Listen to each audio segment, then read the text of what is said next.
So, welcome to the 4060 Club, where we have real founders, real stories, and real lessons. And today we're joined by Abigail, who is a creator and founder, and also a mum and a wife. So, we're happy to have you. Thank you. Tell me about yourself, Abigail. Yeah, so I'm commonly known as the Beddow Space on Instagram. I also have an interior design business. I do more e-designing, consultancy, and don't do much project management because I have another job. I'm also a paediatric nurse, so I work for the NHS. Yes. As an NHS manager and manage about 35 staff. Amazing. Plus having 2 kids and content creating and so on and so forth. So it's a lot. That's a lot. How do you balance it? Everyone always asks me that, and I even ask myself sometimes, but to be honest, some things have to give and I have to sacrifice my time for other things in order to be able to do it all. It's not easy, and there's been so many times I just feel like just giving up. But yeah, here I am, still going. But how do you navigate those times when you do feel like you want to give up? It happens often. I'm always on a roller coaster. Yeah. So it'll get to a point where I feel really overwhelmed. I think mental health and trying to kind of hone that in is quite important. When I get to a point where I'm feeling overwhelmed, my anxiety starts building up, some things just have to give, so I just have to let go. Whether it's maybe going on an outing, or if it is my Instagram content, my schedule, I'll just say, I can't post today, I can't be active, I can't do anything. Perhaps maybe I have to say no to some clients, like, I'm really sorry, I can't do it at this point, maybe later on, I'll put you on a waiting list, just to kind of keep myself a bit settled and balanced. But yeah, that's important. I think it's important to be able to say no, first of all. That took me years to learn, and I only learned that through burnout. I was not able to say no. But what I recall is the first time I met you is Lush Bravo was still in Ilford, by the way. Shout out to the originals, but it was still in Ilford. And I remember I was asking you, what do you do? You know, because I don't mind my business. And then you were like, I've got little interior. At the time, you said little interior design company. And I was like, okay. And you were like, I create content as well about interiors and lifestyle. And I was like, okay, let me see. And you showed me your page. I was like, this is not a little company. This is not a little thing. This is huge. And fast forward to now, where it's like you're the queen of lifestyle, interiors. Gosh, no, honestly, I look at it and I'm like, oh, I'm about to paint my ceiling as well. Like, you make me feel like I could be in my house and just be doing stuff that I shouldn't be doing anyway, but I'm just gonna just paint a ceiling, or I'm gonna just, it's how you incorporate things and you just make it seem so achievable. So I love going to your page. I love the inspiration, and I love your consistency. And I think people underestimate the power of consistency, 100%, especially in the creative space. And I feel like a lot of people starting out are probably looking at you and thinking, okay, I want to be there. I want to be where it is. But one thing I know is every time I open my Instagram, Abigail pops up. I know. Whether it's a video, whether it's a story, you are on it. And how do you stay on top of it? I know. Everyone always says that. The consistency is like, I have to stick with that. That's one thing. To the point it's become a habit. Right. Yeah. So if I'm not sticking to my schedule, I feel a little bit out of place, like something's not right. So you have a schedule for posting, or? So a loose schedule. Okay. Yeah. And in the sense that, okay, I have to post every other day. Sometimes I'll go beyond that. Sometimes I do less. But that's like my goal. So I try and keep consistent with that. But yeah, it's become a habit. It's become like, I just have to do it. And I've listened to a lot of podcasts, read a lot of books, and just spoken to people that have been doing this for years. And consistency is a key thing that they just keep saying. So it's something I just want to keep, going forth with it. But as I said, it is tiring, and there has been times I'm just like, I can't do this anymore. Especially on Instagram, like, you've got the algorithm and your engagement. It's so hard to keep up. Things keep changing. It's just so rapid. So at times I'm just like, I can't keep up with this. I'm not getting enough engagement. Why am I putting all this effort for little gain? There's no point. So those are the things that kind of set me back. But I spoke to someone quite recently, and this is my given. When I get to the point when I'm feeling I can't do this anymore. I'm tired. I need to give up. That's the breaking point. Something's about to happen. Right. And that's when you get that feeling. Is it something that's going to shift in terms of for the better or for the worse? Well, we don't know, but you have to test it to see. Even if it is for the worse, it could be there's a new direction for you. But if you don't keep pushing through to see what that is, you're just going to keep repeating the same thing, and you're not really going to see your element of success. And I did do that once, and I just posted one thing about, I like giving advice. Yeah. It wasn't even all that, to be honest. And it was that day and I looked back and I was like, oh, engagement's rubbish. What's the point? Put my phone there. Came back to 10K followers. Mad. Yeah. And 10K followers in this current Instagram, where people don't follow anybody, just be looking, is mad. Yeah. I was like, wow, that theory is so true. And because of that happened to me, I just keep going. Yeah. And I think you hit the nail on the head. It's always the things that you least expect to blow or change everything overnight, or even like you said, the 10K followers.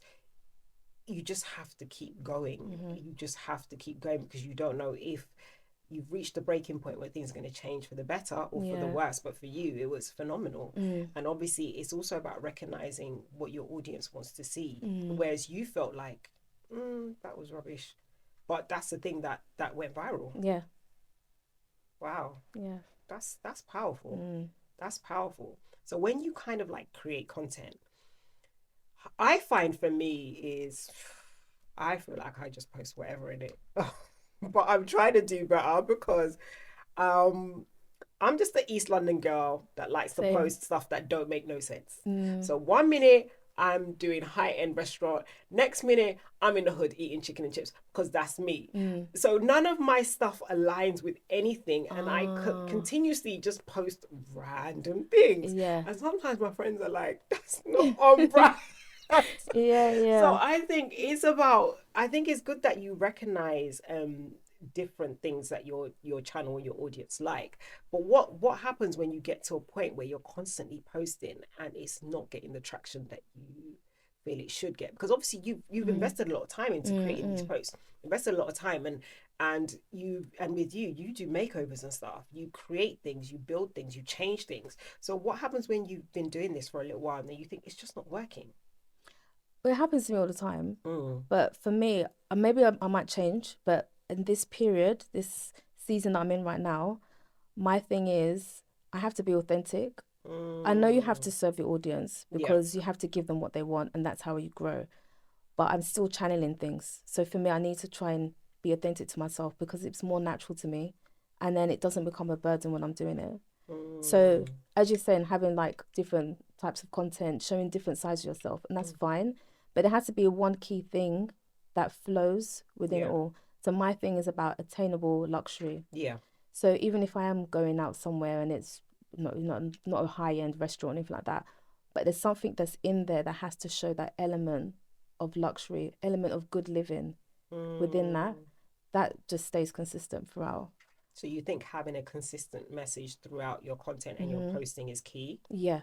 So whenever anyone remembers that element, they think about you. Right. And that's what links the two together. You notice some people that use the same type of video again and again and again. Their content grows, because people like that. They like to see, they come there for that reason. But if 1 minute, as you said, you're doing sports, then you're sitting in a lovely restaurant, or it's hard. It's hard for people to gauge and relate to that. They can't resonate with it. Yeah. You're bringing in all different types of people. I give people a headache. Because I'll just be posting whatever. But again, that's on my personal page, guys, whatever. Yeah. There I post whatever. Yeah. But obviously I do understand consistency and being on brand.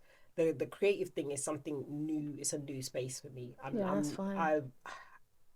I'm a business owner, but I feel like we've been forced to be creatives. We've been forced to create content. And sometimes it's hard because we're looking at it from a numbers perspective and how many numbers is hitting. The algorithms are very annoying, by the way, because they change constantly and you have to stay on top of it. And it's frustrating because you are investing time and money into content and it's probably not getting anywhere. But I think the key, like you said, is to be consistent and to have a consistent message that runs through everything that you do.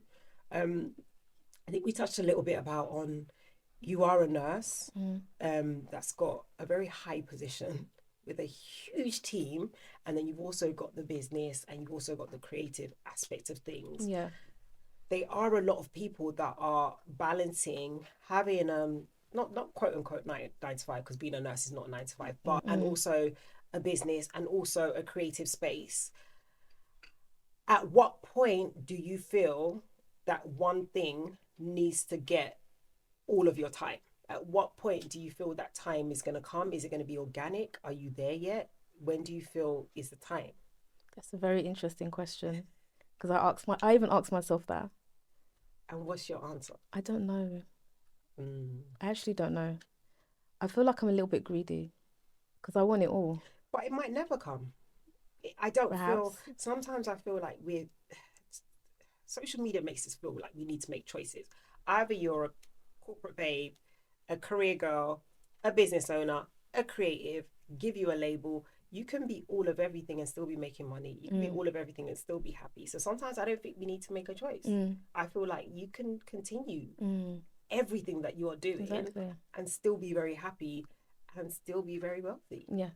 You see like some entrepreneurs and they've got 6 different types of business. That's me. They don't even relate to each other. Everybody's confused when it comes to me. Nothing relates. Yeah. And I don't need it to relate. I just need to know that every single part of my business gives me what I need. Exactly. Because it's just different versions of you. Yes. I think for me as well, don't talk about it much, but I've kind of realised in adulthood I'm slightly neurodiverse.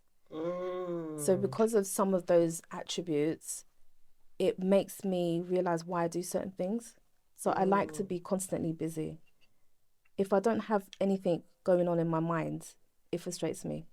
Right, okay. Yeah. So even at work, in my NHS field, I'm not just going to work, doing my stuff and going home. There's projects that I'm doing in that as well. Yeah. I've got so many hats. And I feel like looking into myself, getting older, maturing and really reading who I am as a person, it does kind of tie into that. So perhaps there might be an element in that in yourself. Girl, as well. I've got loads of things going on. And I feel like I'm at the age now where I don't need anybody to diagnose me. I know I'm not okay. And I'm okay with that because I have navigated through life. Yeah. But I do feel the same way. I do feel like I'm constantly chasing a high. I don't know whether to call it a high, but I'm constantly chasing something. I don't know what that something is. Well, I know what it is. I want to be a millionaire. But I'm constantly chasing something. And if I'm not and I'm just still, I don't know how to be still. I struggle with stillness and nothingness. Yeah. That's why I start loads of businesses. Yeah. I have loads of different business, completely different spectrums, like risk and compliance, beauty. The two don't even go together, but for me, it works because they allow me to use different aspects of my energy.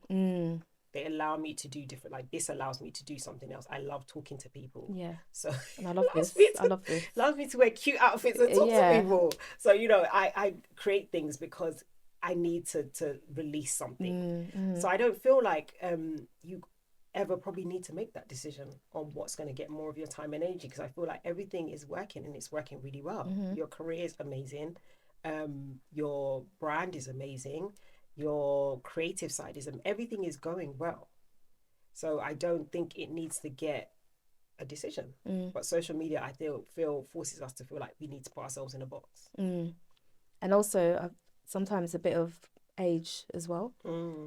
Because I feel like I think we're around the same age bracket. But our time, when we were younger, we wasn't really focusing on, I feel like we were more in the here and now. Whereas the Gen Zs of now are a bit more savvy financially and they think more about, we're doing this now. So sometimes I do have a little bit of that pressure, like if I had started what I'm doing now 10 years ago, I feel I may be a little bit more successful than I am now. So I have a bit of that pressure. And I feel maybe that's why I try and do as much as I can, not to speed things up, but to try as much as I can in this season. And I hear that. And I feel like you just said, season. Everything has a Yeah, season. 100%. Yeah. I feel like everything has a time that energy needs to be. For me personally, I don't want to work past a certain age. That's why I'm doing everything at full force, because I will be on a yacht in Monaco at a certain age, not working. So for me, everything has to be 100% of me, because I only have a short window to give Exactly. everything This is what I'm 100%, saying. because This I'm is what I'm tired. saying. I The time is don't want coming. to work anymore. That's just being honest. Yeah. But yeah, I hear that. I definitely hear that. I feel like everything needs to be thrown at it. But I also feel like you don't know what's going to be the thing that's going to catapult you to where you need to be. No. So it could be corporate career, it could be your day job, it could be your business career, it could be everything else, that kind of catapults you to where you see yourself in 5-10 years time. Can I tell you something? I've got this analogy. What is it? There's 3 different types of people. We're Yeah. talking about business, yeah? Okay. So one person will start a business, let's say 10 years, and there's not been much movement. And they'll keep trying different things, not much movement. They're still where they are. Then there's a second person, 10 years, they'll keep trying, but at that 10-year mark, they blow. And then the third person tries at the first year and they're successful. The thing is, we need that time. You know, they was talk about the 5-year plan. Yeah. We need that time to be able to determine which direction and where we're going to go, but we'll never know. But sadly, some of us may be that first person. But we don't know when that pivotal change is. And if you are that first person, it could be that what you're doing is not for you. True. But you're still doing the same thing. But it's hard. And I'm trying to understand which of those 3 people I am. And that's the season that I'm in right now. Do I keep moving forward, keep pushing through the thrive, or do I change direction? Because what I'm doing is not work. Because I don't feel like I'm successful yet. What does success look like to you, though? I need to see flourishment. Financially? Financially, yeah. Right. Millions. I need to be comfortable. I need to have a team. I need to not be working and there's people working for me. You need to make money in your sleep. I think it's that, for me, that's success. Yeah. I feel like when I build businesses, every business I've ever built, I built it with the notion that I'm going to exit out. Exactly. I'm going to exit out. I'm going to be a silent founder. So a lot of the businesses that I do run, people always like, oh, what happened to this thing? What happened to this thing? It's still there. You just don't see me. But I feel like that comes from a place of where I haven't always had that ability to do that or known how to do that. Because I've always started businesses prior that I started them with the view that I was going to work my ass off for them to be successful. I can't wait to see how this thing is going to make me money while I'm sleeping. And that came from a place where I leave my heart at the door. When I run a business now, every decision is based on, is this working? Is it not working? It's not working, we're pivoting. If I don't give it enough time to sit there. Maybe that's a good thing. Maybe that's a bad thing. I don't know. Yeah. You don't know which one of those 3 people you are. No, I think I'm all 3. I've been all 3 this year. I started 2 businesses this year. 2 of them completely flopped because I was just starting. Yeah. But the reality of it is I didn't have enough time. Okay. I did not have enough time to put within those businesses. And I think what you said is really key in terms of having 3 different types of people and you selecting which person you are, but also giving it enough time to see where it goes and where it takes you, because that year that you decide is the year that I'm going to give up could be the year that you become a millionaire. Look at Amazon, look at Apple, look at all the big brands. They gave it everything. Exactly. Yeah. Do you know what? That's key. Yeah. That's key. Yeah. So if you were starting this whole journey again, like everything, we go back to the beginning. Yeah. Is there anything that you would do differently? As I said, I would have started younger.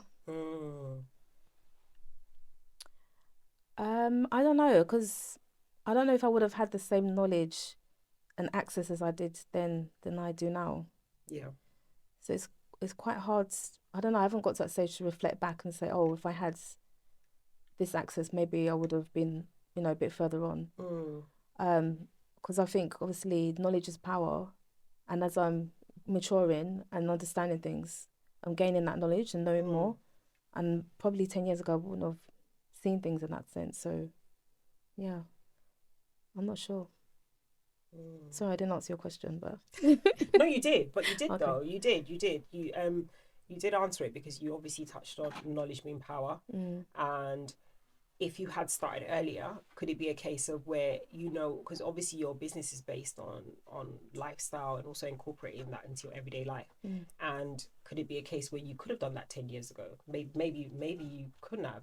So I think everything in business has its season, and there's a reason why your season started when it started, because probably you were ready to execute that and take it to where it needs to be. So I think it is really important to start at the right time. We don't know when that right time is. Nobody knows. Just start. Everything is hypothetically, really, isn't it, if you think about it? Even if you have to take that risk. If you don't take risks, you just don't know what nothing's kind of written. Even people write so many books, and so we listen to things and we take pieces of it to okay, I can use this and move forward, but you don't know what's going to work for yourself. Everything is just maybe. It's been absolutely amazing having you. Thank you. You really touched on a lot of things that I probably need to go away, think about and work on, especially with content creation and consistency. Oh, it's fine. Having a consistent message. But it's been amazing having you, Thank you. Thanks for having me. So amazing. It's been nice. Yeah. Thank you so much.